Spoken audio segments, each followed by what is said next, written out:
Chapter 6. Steady movement is more important than speed, much of the time. So long as there is a regular progression of stimuli to get your mental hooks into, there is room for lateral movement. Once this begins, its rate is a matter of discretion. So I move slowly but steadily, using my discretion. No sense in tiring Dara unnecessarily. Rapid shifts are hard enough on people. Animals, who are not so good at lying to themselves, have a rougher time of it, sometimes going completely berserk. I crossed the stream at a small wooden bridge and moved parallel to it for a time. My intention was to skirt the town itself, but to follow the general direction of the watercourse until I reached the vicinity of the coast. It was mid-afternoon. My way was shaded, cool. Gray swan deer hung at my side. I bore west, coming at length to the hills that rose there. I refrained from beginning the shift until after I had reached a point that looked down upon the city that represented the largest concentration of population in this realm that was like my Avalon. The city bore the same name, and several thousand people lived there, worked there. Several of the silver towers were missing, and the stream cut the city at a somewhat different angle farther south, having widened or been widened eightfold by then. There was some smoke from the stithies and the public houses, stirred lightly by breezes from the south. People mounted afoot, driving wagons, driving coaches, moved through the narrow streets, entered and departed shops, hostels, residencies. Flocks of birds wheeled, descended, rose about the places where horses were tethered. A few bright pennons and banners stirred listlessly. The water sparkled, and there was a haze in the air. I was too far away to hear the sounds of voices, and of clanking, hammering, sawing, rattling, and creaking, as anything other than a generalized hum. While I could distinguish no individual odors, had I still been blind, I would have known by sniffing the air that the city was near. Seeing it from up there, a certain nostalgia came over me.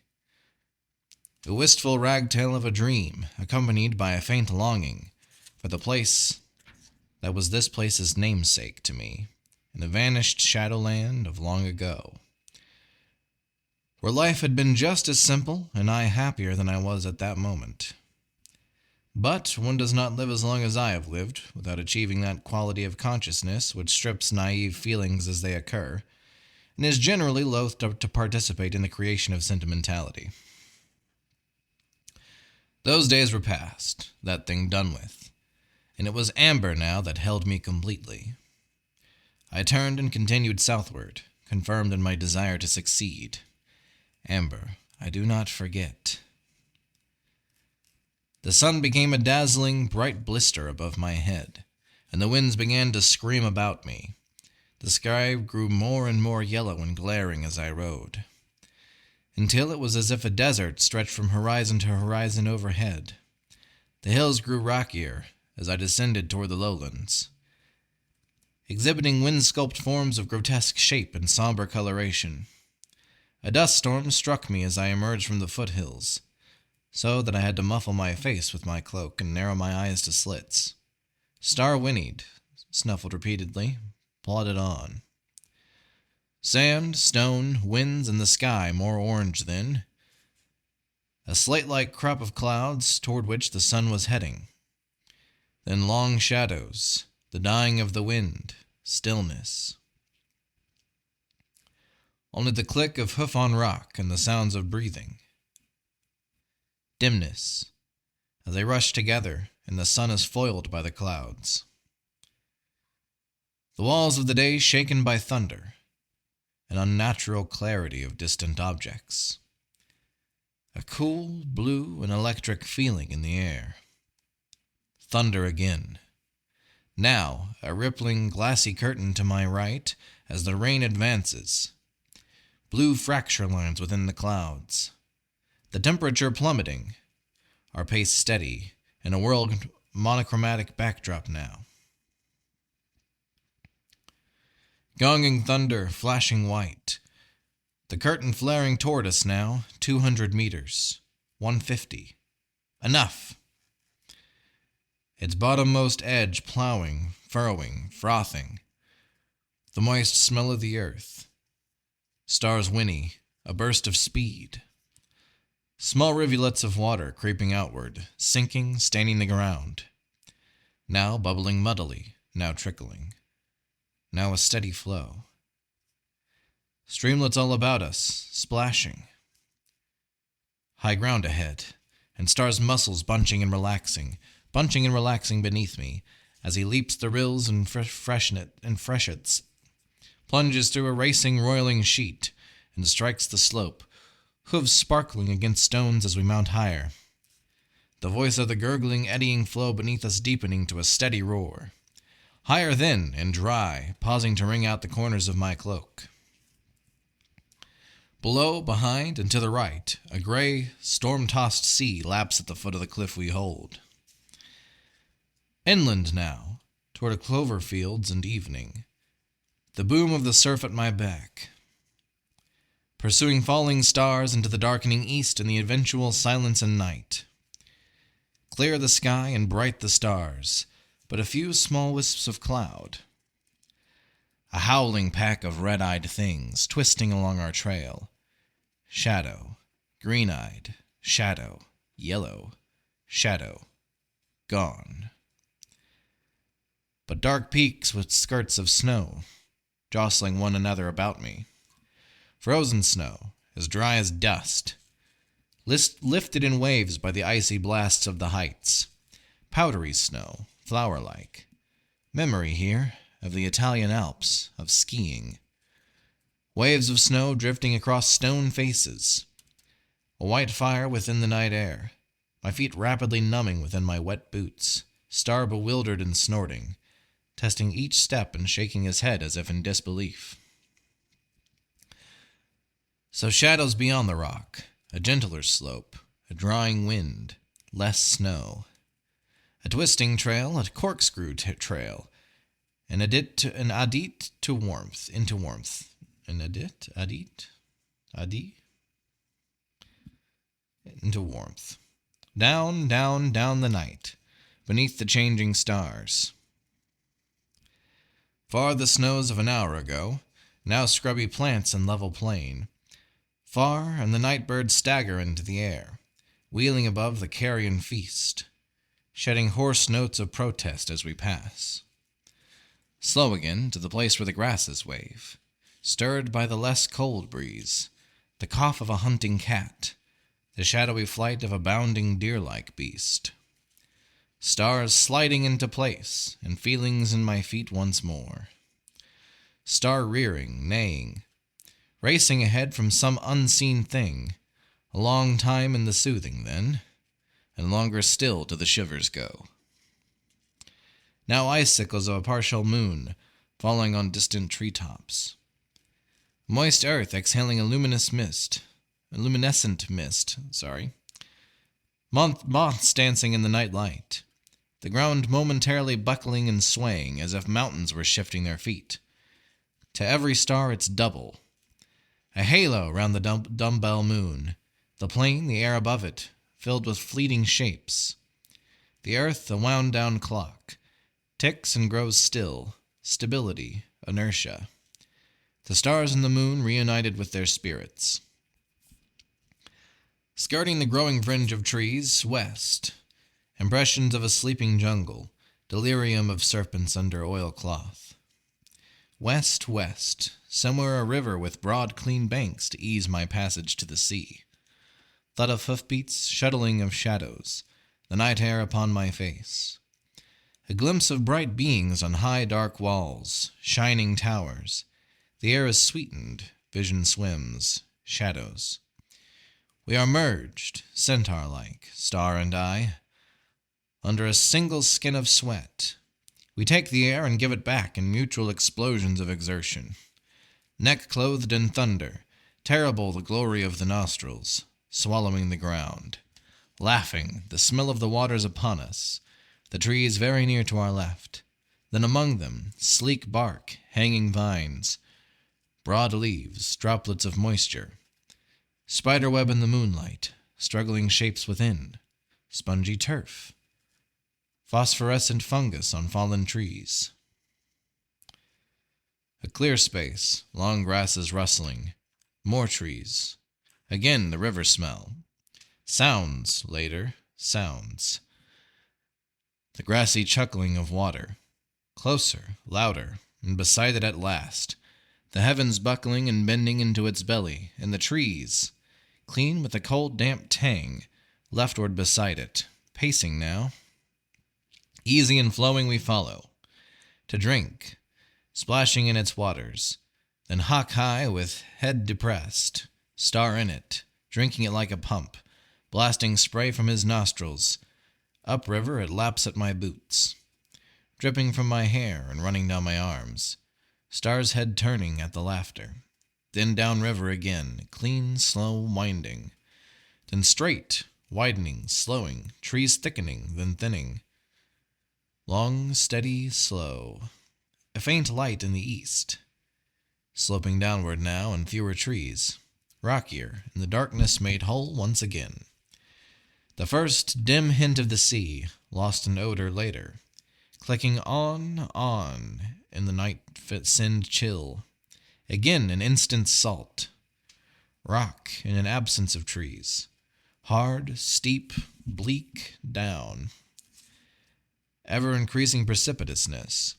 Flashing between walls of stone, dislodged pebbles vanishing in the now racing current. Their splashes drowned in the roar's echoes. Deeper the defile, widening. Down, down. Farther still. Now pale once more, the east gentler the slope.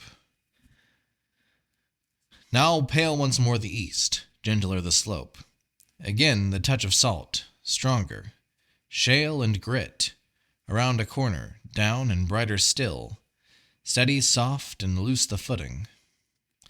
The breeze and the light, the breeze and the light. Beyond a crop of rock. Draw rein. Below me lay the stark seaboard, where rank upon rank of rolling dunes, harassed by the winds out of the southwest, tossed spumes of sand that partly obliterated the distant outlines of the bleak morning sea. I watched the pink film spread across the water from the east. Here and there the shifting sands revealed dark patches of gravel. Rugged masses of rock reared above the swell of the waves. Between the massive dunes, hundreds of feet in height, and myself, there, high above the evil coast, lay a smashed and pitted plain of angular rocks and gravel, just now emerging from hell or night into dawn's first glow, and alive with shadows. Yes, it was right. I dismounted and watched the sun force a bleak and glaring day upon the prospect. It was the hard white light I had sought. Here, sans humans, was the necessary place, just as I had seen it decades earlier on the shadow earth of my exile. No bulldozers, sifters, broom-wielding blacks, no maximum security of the Orangemund.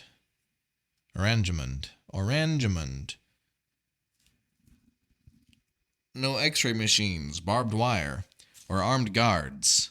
None of these things here, no. For this shadow had never known a Sir Ernest Oppenheimer. And there had never been a consolidated diamond mines of southwest Africa, nor a government to approve their amalgamation of coastal mining interests. Here was the desert called Namib, and that place some 400 miles to the northwest of Cape Town, a strip of dunes and rocks, ranging from a couple to a dozen miles in width, and running along that forsaken coastline for perhaps 300 miles on the seaward side of the Richtersveld Mountains, within whose shadow I now stood. Here, unlike any conventional mine, the diamonds were scattered as casually as bird droppings across the sand. I, of course, had brought along a rake and a sieve. I broke out the rations and prepared breakfast. It was going to be a hot, dusty day. As I worked the dunes, I thought of Doyle. The little wispy-haired jeweler with the brick-red complexion and wins on his cheeks, back in Avalon. Jeweler's rouge? Why did I want all that jeweler's rouge? Enough to supply an army of jewelers for 12 lifetimes. I'd shrugged. What was it to him what I wanted it for, so long as I was able to pay for it? Well, if there was some new use for the stuff and good money to be made, a man would be a fool. In other words, he would be unable to furnish me with such a quantity within a week. Small square chuckles had escaped through the gaps in his smile. A week? Oh no, of course not. That was ridiculous. Out of the question. I saw. Well, a quick thanks, and perhaps his competitor up the way might be able to produce the stuff. Might also be interested in a few uncut diamonds I was expecting in a matter of days. Diamonds, did I say? Wait.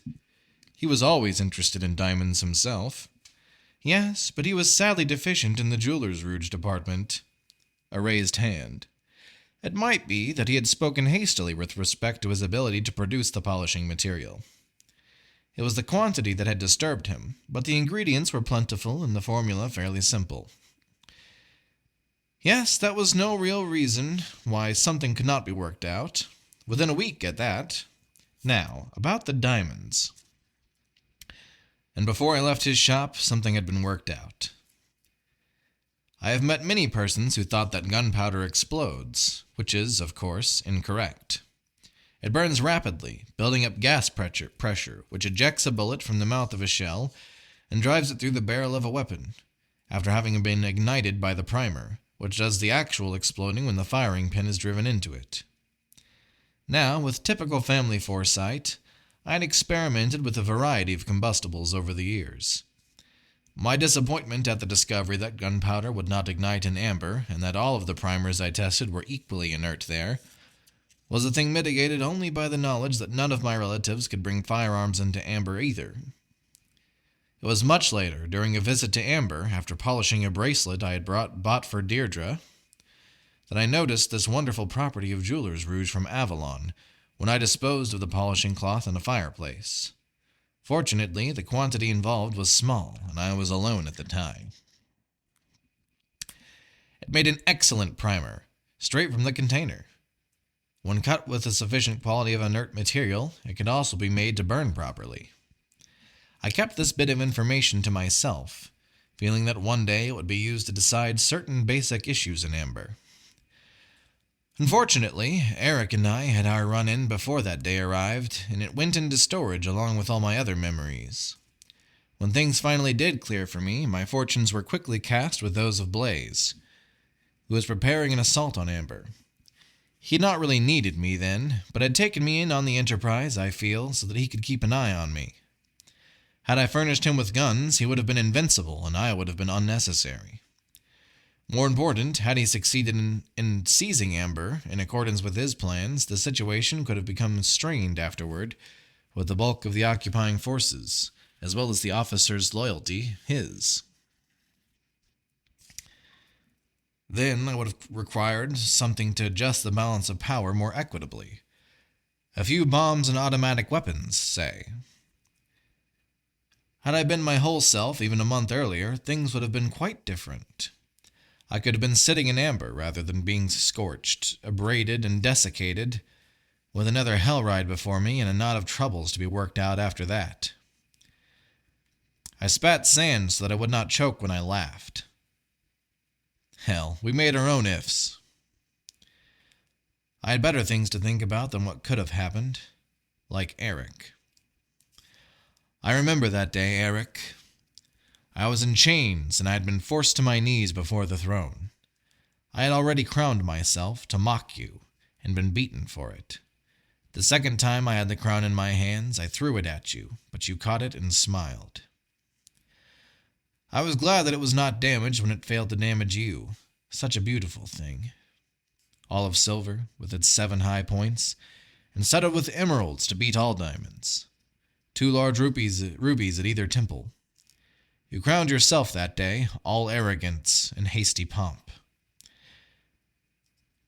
The first words that you spoke then were whispered to me before the echoes of "Long live the King" had died within the hall. I remember every one of them. Your eyes have looked upon the fairest sight they will ever behold, you said. Then, guards, you ordered, take Corwin away to the stithy, and let his eyes be burnt from his head. Let him remember the sights of this day as the last he might ever see. Then cast him into the darkest and the deepest dungeon beneath amber, and let his name be forgotten. Now you reign in amber, I said aloud, but I have my eyes, and I have neither forgotten nor been forgotten. No, I thought. Wrap yourself in the kingship, Eric. The walls of amber are high and thick. Stay behind them. Ring yourself with the feudal steel of blades. Ant-like, you armor your house in dust. You know now that you will never be secure so long as I live. And I have told you that I will be back. I am coming, Eric. I will bring me up guns out of Avalon, and I will break down your doors and smite your defenders.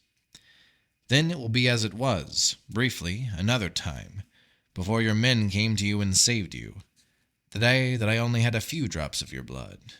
This time I will have it all. I uncovered another rough diamond, the 16th or so, and flipped it into the sack at my waist.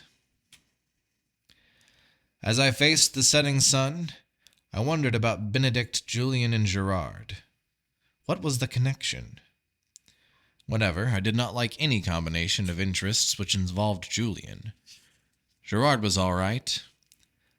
I had been able to sleep back at the camp when I thought that it was he whom Benedict was contacting. If he was now allied with Julian, though, it was a cause for increased uneasiness. If anyone hated me even more than Eric, it was Julian. If he knew where I was, then my danger was great. I was not yet ready for the confrontation. I supposed Benedict could find a moral justification for selling me out at this point. After all, he knew that whatever I did, and he knew that I was going to do something, would result in strife in Amber. I could understand, even sympathize with, his feelings. He was dedicated to the preservation of the realm. Unlike Julian, he was a man of principle, and I regretted having to be at odds with him. My hope was that my coup would be as quick and painless as a tooth extraction under gas, and that he would be back on the same side soon afterward. Having met Dara now, I also wanted it this way for her sake. He had told me too little for comfort. I had no way of knowing whether he had really intended to remain in the field the entire week, or whether he was even now cooperating with the forces of Amber in the laying of my trap, the walling of my prison, the digging of my grave. I had to hurry, though I longed to linger in Avalon. I envied Ganelon in whatever tavern or brothel he drank, whored or fought, on whatever hillside he hunted. He had come home. Should I leave him to his pleasures, despite his offer to accompany me to Amber? But no. He would be questioned on my departure, used badly, if Julian had anything to do with it, and then become an outcast in what must seem his own land to him, if they let him go at all. Then he would doubtless become an outlaw again, and the third time would probably prove his undoing. No, I would keep my promise. He would come with me, if that was what he still wanted. If he had changed his mind, well, I even envied him the prospect of outlawry in Avalon. I would have liked to remain longer to ride with Dara in the hills, tramp about the countryside, sail upon the rivers. I thought about the girl. The knowledge of her existence changed things somewhat. I was not certain how. Despite our major hatreds and petty animosities, we Amberites are a family-conscious bunch, always eager for news of one another, desirous to know everyone's position in the changing picture. A pause for gossip has doubtless stayed a few death blows among us. I sometimes think of us as a gang of mean little old ladies in a combination rest home and obstacle course. I could not fit Dara into things yet because she did not know where she fit herself. Oh, she would learn eventually. She would receive superb tutelage once her existence became known. Now that I had brought her awareness of her uniqueness, it should only be a matter of time before this occurred, and she had joined in on the games. I had felt somewhat serpent-like at points during our conversation in the grove, but hell, she had a right to know. She was bound to find out sooner or later, and the sooner she did, the sooner she could start shoring up her defenses. It was for her own benefit. Of course, it was possible, even likely, that her mother and grandmother had lived their lives in ignorance of their heritage. And where had it gotten them? They died violently, she had said. Was it possible, I wondered, that the long arm of Amber had reached for them out of shadow, and that it might strike again? Benedict could be as tough and mean and nasty as any of us when he wanted to be, tougher even. He would fight to protect his own, doubtless even kill one of us if he thought it necessary. He must have assumed that keeping her existence a secret and keeping her ignorant would protect her. He would be angry with me when he found out what I had done, which was another reason for clearing out in a hurry. But I had not told her what I had out of sheer perverseness. I wanted her to survive. I did not feel he was handling things properly. When I returned, she would have had time to think things over. She would have many questions, and I would seize the opportunity to caution her at length and to give specifics. I gnashed my teeth. None of this should be necessary. When I ruled in Amber, all things would be different. They had to be. Why had no one ever come up with a way to change the basic nature of man? Even the erasure of all my memories of a new life in a new world had resulted in the same old Corwin. If I were not happy with what it was, if I were not happy with what I was, it would be a proposition worthy of despair. In a quiet part of the river, I washed away the dust, the sweat, wandering the while about the black road which had injured so my brothers. There were many things that I needed to know. As I bathed, Grace-Wandir was never far from my hand. One of us is capable of tracking another through shadow, while the trail is still warm. As it was, my bath was undisturbed, though I used Grace-Wandir 3 times on the way back, on less mundane things than brothers. But this was to be expected, as I had accelerated the pace considerably. It was still dark, though dawn was not too far away, when I entered the stables at my brother's manor. I tended Star, who had grown somewhat wild, talking to him and soothing him as I rubbed him down, then putting out a good supply of food and water. Ganelon's fire drake greeted me from the opposite stall. I cleaned up at the pump to the rear of the stable, trying to decide where I was going to catch a little sleep. I needed some rest. A few hours' worth would hold me for a time, but I refused to take them beneath Benedict's roof. I would not be taken that easily, and while I had often said that I wanted to die in bed, what I really meant was that in my old age I wanted to be stepped on by an elephant while making love. I was not averse to drinking his booze, though, and I wanted a belt of something strong. The manor was dark. I entered quietly, and I found the sideboard. I poured a stiff one, tossed it off, poured another, and carried it to the window. I could see for a great distance. The manor stood on a hillside, and Benedict had landscaped the place well. "White in the moon the long road lies," I recited, surprised at the sound of my own voice. "The moon stands blank above." So it does, Corwin, my lad," I heard Ganelon say. "I didn't see you sitting there," I said softly, not turning from the window. "That's because I'm sitting so still," he said. "Oh," I said. "How drunk are you?" "Hardly at all," he said, "now. But if you would care to be a good fellow and fetch me a drink." I turned. "Why can't you get your own?" "It hurts to move." "All right." I went and poured him one, carried it to him. He raised it slowly, nodded his thanks, and took a sip. "Ah, that's good," he sighed. "May it numb things a bit." You were in a fight, I decided. Aye, he said. Several. Then bear your wounds like a good trooper and let me save my sympathy. But I won. God, where did you leave the bodies? Oh, they're not that bad off. 'Twas a girl did this to me. Then I'd say you got your money's worth. 'Twas not that sort of thing at all. I believe I've embarrassed us. Us? How? Well, I did not know she was the lady of the house. I came in feeling jolly, and I thought her some serving wench. Dara? I said, tensing. Aye, the same. I slapped her on the rump and went for a kiss or two. He groaned. Then she picked me up. She raised me off the ground and held me up over her head. Then she told me she was the lady of the house, and then she let me fall. I'm 18 stone if I'm a pebble, man, and it was a long way down. He took another drink, and I chuckled. She laughed too, he said ruefully. She helped me up then, and was not unkind, and of course I apologized. That brother of yours must be quite a man. I never met a girl that strong. The things she could do to a man. There was awe in his voice. He shook his head slowly and tossed back the rest of his drink. It was frightening, not to mention embarrassing, he concluded. She accepted your apology? Oh, yes. She was quite gracious about the whole thing. She told me to forget all about it, and said that she would, too.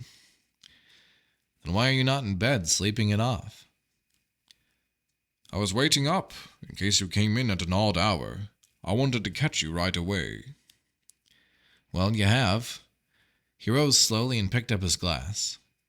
Let's go outside, he said. Good idea. He picked up the brandy decanter on the way out, which I also thought was a good idea, and we followed a path through the garden behind the house. Finally, he heaved himself up onto an old stone bench at the foot of a large oak tree, where he refilled both of our glasses and took a drink from his own. Ah, he has good taste in liquor, too, your brother, he said. I seated myself beside him and filled my pipe. After I told her I was sorry and introduced myself, we got to talking for a time. As soon as she learned I was with you, she wanted to know all sorts of things about Amber and Shadows and you and the rest of your family. Did you tell her anything? I said, striking a light. Couldn't have if I wanted to, he said. I have none of the answers. Good. It got me to thinking, though. I do not believe Benedict tells her too much, and I can see why. I would be careful what I say around her, Corwin. She seems over-curious. I nodded, puffing. There's a reason for it, I said. A very good reason. I'm glad to know, though, that you kept your wits about you, even when you have been drinking. Even when you've been drinking. Thanks for telling me. He shrugged and took a drink. A good bashing is a sobering thing. Also, your welcome is my welfare. True. Does this version of Avalon meet with your approval? Version? It is my Avalon, he said. A new generation of people is in the land, but it is the same place. I visited the Field of Thorns today, where I put down Jack Haley's bunch in your service. It was the same place. The Field of Thorns, I said, remembering. Yes, this is my Avalon, he continued, and I'll be coming back here for my old age if we live through Amber. You still want to come along? All my life I've wanted to see Amber. Well, since I first heard of it. That was from you, in happier times. I do not really remember what I said. It must have been a good telling.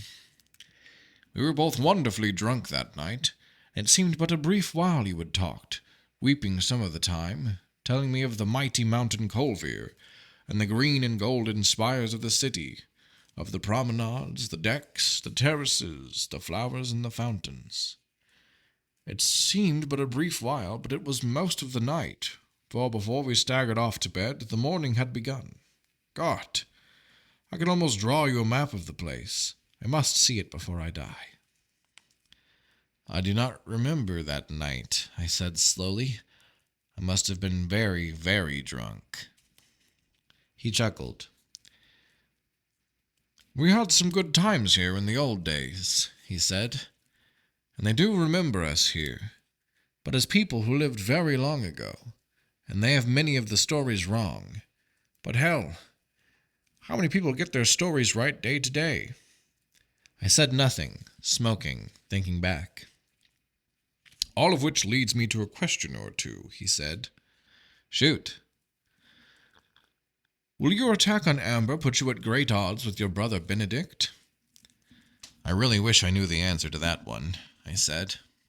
"I think that it will, initially, but my move should be completed before he can reach Amber from here, in response to any distress call that goes out. That is, reach Amber with reinforcements. He could get there in no time at all, personally, if someone on the other end were helping, but that would serve little purpose. No, rather than tear Amber apart, he will support whoever can hold it together. I'm certain. Once I've ousted Eric, he will want the strife to stop right there, and he will go along with my holding the throne, just to put an end to it. He will not really approve of the seizure in the first place, of course." "That is what I'm getting at. Will there be bad blood between you afterward as a result of that?" "I do not believe so. This is purely a matter of politics. And we have known one another most of our lives, he and I, and have always been on better terms with each other than either of us with Eric." "I see. Since you and I are in this together, and Avalon seems to be Benedict's now, I was wondering what his feelings would be about my returning here one day. Would he hate me for having helped you?" "I doubt that very much. He's never been that sort of person." "Then let me carry things a step further. God knows I'm an experienced military man. And if we succeed in taking Amber, he will have had ample evidence to this fact. With his right arm injured the way it is and all, do you think he might consider making me a field commander for his militia? I know this area so well. I could take him to the Field of Thorns and describe the battle. Hell, I would serve him well as I served you." He laughed then. "Pardon me, better than I served you." I chuckled and sipped my drink. "It would be tricky," I said. "Of course I like the idea, but I'm not too certain that you could ever enjoy his trust. It would seem too obvious a ploy on my part." "Damn politics, that is not what I meant. Soldiering is all that I know, and I love Avalon." "I believe you, but would he?" "With only one arm, he will be needing a good man about. He could—" I began to laugh and restrained myself quickly, for the sound of laughter seems to carry for a good distance. Also, Ganelon's feelings were involved. "I'm sorry," I said. "Excuse me, please. You do not understand. You do not really understand who it was we talked to in that tent that night. He may have seemed like an ordinary man to you, a handicapped one at that. But that is not so. I fear Benedict. He is unlike any other being in shadow or reality. He is the master of arms of Amber. Can you conceive of a millennium? 1,000 years? Several of them? Can you understand a man who, for almost every day of a lifetime like that, has spent some time dwelling with weapons, tactics, strategies? Because you see him in a tiny kingdom, commanding a small militia with a well-pruned orchard in his backyard, do not be deceived. All that there is of military science thunders in his head. He has often journeyed from shadow to shadow, witnessing variation after variation on the same battle, with but slightly altered circumstances, in order to test his theories of warfare. He has commanded armies so vast that you could see them march day by day, and see no end to the columns. Although he is inconvenienced by the loss of his arm, I would not wish to fight with him either with weapons or barehanded. And it is fortunate that he has no designs upon the throne, or he would be occupying it right now. If he were, I believe that I would give up at this moment and pay him homage. I fear Benedict." Ganelon was silent for a long while, and I took another drink, for my throat had become dry.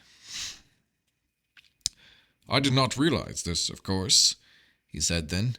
"I'll be happy if he just lets me come back to Avalon." "That much he will do, I know." "Dara told me she had a message from him today. He has decided to cut short his stay in the field. He will probably be returning tomorrow. Damn, I said, standing. We'll have to move soon, then. I hope Doyle has that stuff ready. We must go to him in the morning and expedite matters. I want to be away from here before Benedict gets back. You have the pretties, then? Yes. May I see them? I undid the sack at my belt and passed it to him. He opened it and withdrew several stones, holding them in the palm of his left hand and turning them slowly with his fingertips. They do not look like much, he said, from what I can see of them in this light. Wait, there's a glimmer. No. They're in the rough, of course. You're holding a fortune in your hands. Amazing, he said, dropping them back into the sack and refascinating it. It was so easy for you. It was not all that easy. Still, to gather a fortune so quickly seems somehow unfair. He passed it back. I will see that you are provided with a fortune when our labors are done, I said. That should prove some compensation, should Benedict not offer you a position. Now that I know who he is, I'm more determined than ever to work for him one day. We'll see what can be done. Yes, thank you, Corbin. How shall we work out our departure? I want you to go and get some rest, for I'll roust you out of bed early. Star and Firedrake will take unkindly to this notion of draft duty, I fear, but we will then borrow one of Benedict's wagons and head into town. Before this, I will try to arrange a good smoke screen here for our orderly withdrawal. We will then hurry Doyle the jeweler about his task, obtain our cargo, and depart into Shadow as quickly as possible. The greater our head start, the more difficult it will be for Benedict to track us. If I can get half a day's lead into Shadow, it will be practically impossible for him. Why should he be so eager to come after us in the first place? He doesn't trust me worth a damn, and justly so. He is waiting for me to make my move. He knows there's something I need here, but he doesn't know what. He wants to find out, so we can seal off another threat to Amber.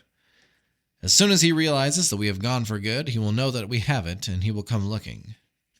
Ganelon yawned, stretched, and finished his drink. Yes, he said then. We'd best rest now, to be in condition for that hurrying. Now that you've told me more about Benedict, I'm less surprised by the other thing I meant to tell you, though no less discomfited. That being... He rose to his feet and picked up the decanter carefully, then pointed down the path. If you continue on in that direction, he said, passing the hedge that marks the end of this bower and entering the woods that lie below, and then go on for another 200 paces or so, you'll come to a place where there's a little grove of saplings off to the left, standing in a sudden declivity, perhaps 4 feet lower than the level of the trail itself. Down in it, stamped down and strewn over with leaves and twigs, there is a fresh grave. I found it while taking the air earlier, and I paused to relieve myself down there. How do you know it's a grave? He chuckled. When holes have bodies in them, that's how they're generally called. It was quite shallow, and I poked around a bit with a stick. There are 4 bodies in there, 3 men and a woman.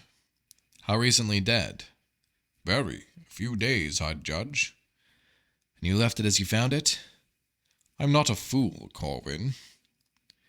Sorry, but this troubles me considerably, because I don't understand it at all.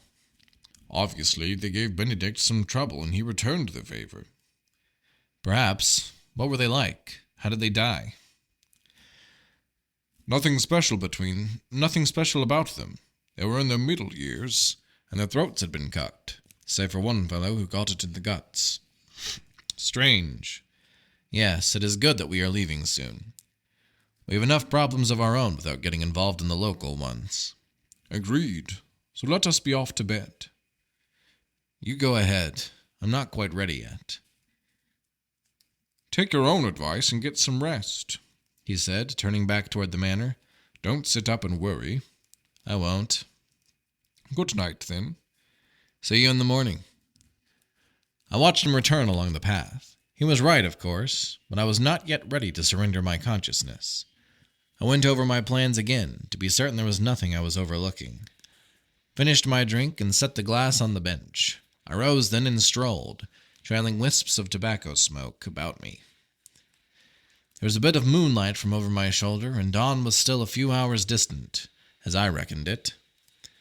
I was firm in my resolve to spend the rest of the night out of doors, and I thought to find me a good place to sack out. Of course, I eventually wandered down the path and into the grove of saplings. A little poking around showed me that there had been some recent digging, but I was in no mood to exhume bodies by moonlight and was perfectly willing to take Ganelon's word as to what he found there. I'm not even certain why I went there. Morbid streak, I guess. I did decide against sleeping in the vicinity, though. I made my way into the northwest corner of the garden, finding an area that was out of line of sight from the manor. There were high hedgerows, and the grass was long, soft, and sweet-smelling. I spread my cloak, sat down upon it, and pulled off my boots. I put my feet down into the cool grass and sighed. Not too much longer, I decided. Shadows to diamonds, to guns, to amber. I was on my way. A year ago, I'd been rotting in a cell, crossing and recrossing the line between sanity and madness so many times that I'd all but rubbed it out. Now I was free, strong, sighted, and had a plan. Now I was a threat seeking fulfillment once again, a deadlier threat than I had been previously. This time I did not have my fortunes tied up in the plans of another. Now I was responsible for my own success or failure. The feeling was good, as was the grass, as was the alcohol which now seeped through my system and warmed me with a pleasant flame. I cleaned my pipe, put it away, stretched, yawned, and was about to recline. I detected a distant movement, propped myself on my elbows and watched for it again. I did not have long to wait. A figure was passing slowly along the path, pausing frequently, moving too quietly. It vanished beneath the tree where Ganelon and I had been sitting, and did not emerge again for a long while. Then it continued on for several dozen paces, stopped and seemed to be staring in my direction, and then it advanced toward me. Passing about a clump of shrubbery and emerging from the shadows, her face was suddenly touched by the moonlight. Apparently aware of this, she smiled in my direction, slowing as she came near, and stopping when she stood before me. She said, "I take it your quarters are not to your liking, Lord Corwin." "Not at all," I said. "It is such a beautiful night that it appealed to the outdoorsman in me."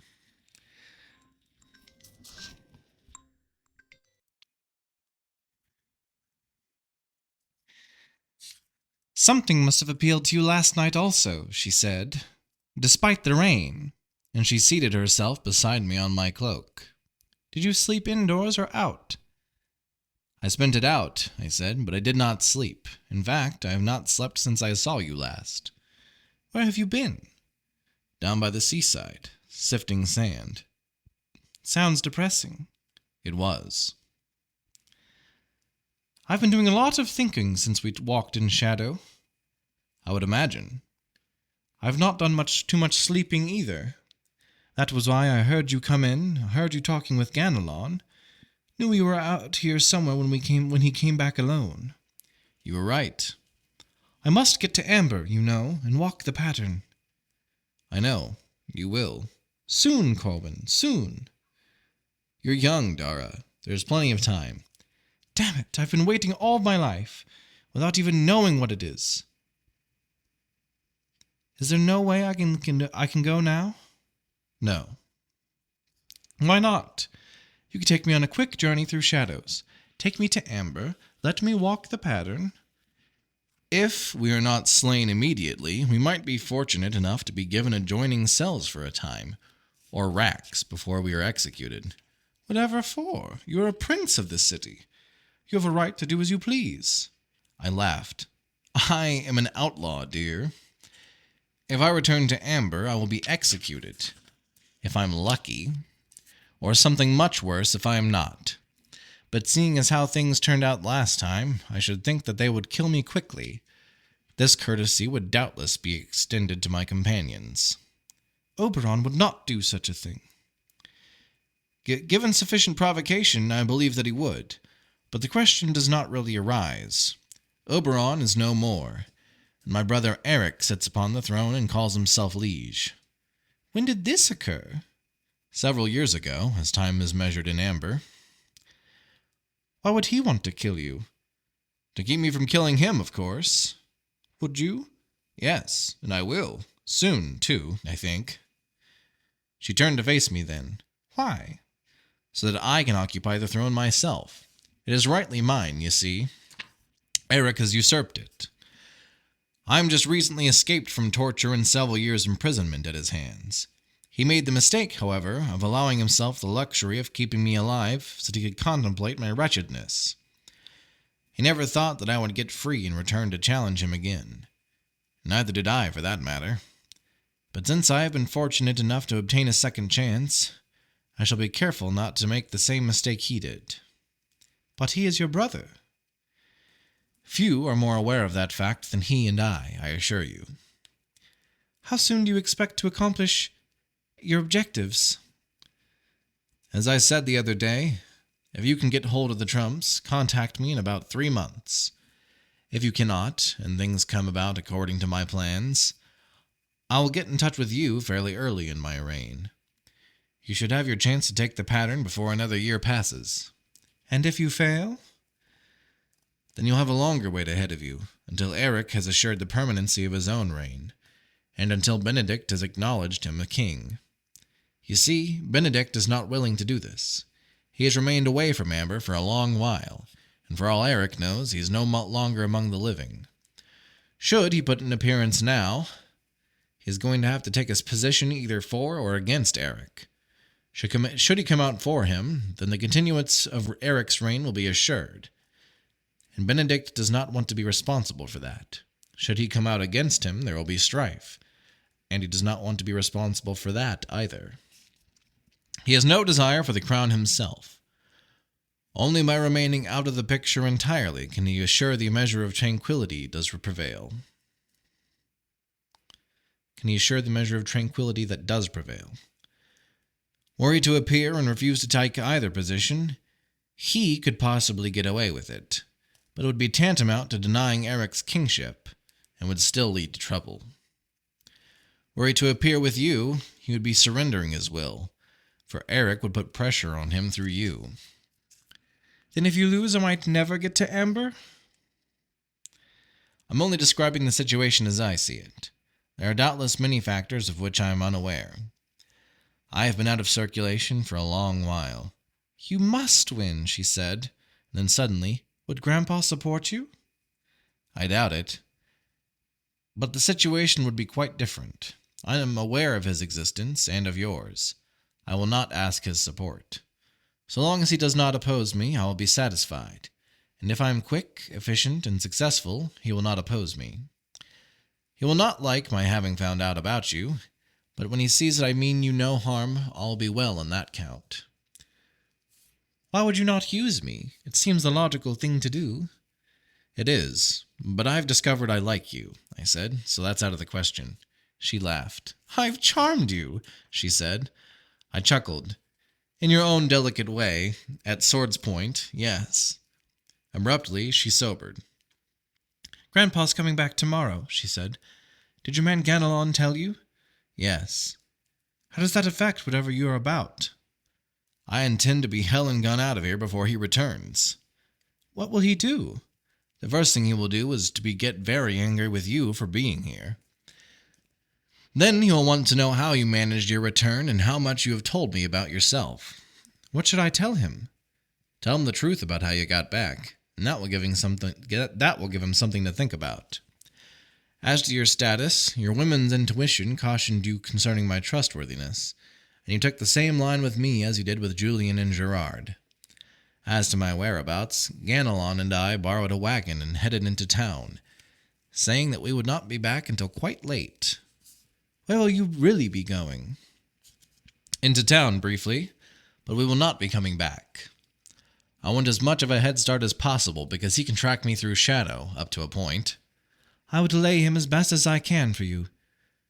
Were you not going to see me before you left? I was going to have this talk with you in the morning, and you got it ahead of time for being restless. that I am glad I was restless. How are you going to conquer Amber? I shook my head. No, dear Dara. All scheming princes must keep a few small secrets, and that's one of mine. I'm surprised to learn there's so much distrust and plotting in Amber. Why? The same conflicts exist everywhere, in various forms. They're all about you, always, for all places take their form from Amber. It is difficult to understand. One day you will, and leave it at that for now. Then tell me another thing. Since I am able to negotiate shadows somewhat, even without having taken the pattern, tell me more precisely how you go about it. I want to get better at it. No, I said. I will not have you fooling with shadow until you are ready. It is dangerous even after you've taken the pattern. To do it before is foolhardy. You were lucky, but do not try it again. I'll even help by not telling you any more about it. All right, she said. Sorry. I guess I can wait. I guess you can. No hard feelings? No, well, she laughed. They wouldn't do me any good, I guess. You must know what you were talking about. I'm glad that you care what happens to me. I grunted, and she reached out and touched my cheek. At this, I turned my head again, and her face was moving slowly toward my own. Smile gone and lips parting, eyes almost closed. As we kissed, I felt her arms slide about my neck and shoulders, and mine found their way into a similar position around her. My surprise was lost in the sweetness, gave way to warmth and a certain excitement. If Benedict ever found out, he was going to be more than just irritated with me. And that is Chapter 6. I'll do Chapter 7 next time. I did say that if I had 3 comments saying double chappy, I would do 2 chapters today.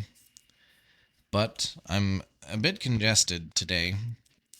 And also, one man left 3 comments saying double chappy, which I respect the attempt there to circumvent the rules. And I considered honoring it, despite it being one person leaving 3 comments. But I'm just like super stuffed up right now, and I feel like I'll just keep bungling it up. I kept like feeling like I was tripping on my words. Worse than usual, so you'll just have to wait till next time. Anyhow, thanks for listening, and we'll get it going on Chapter 7 next time around, probably in a few days.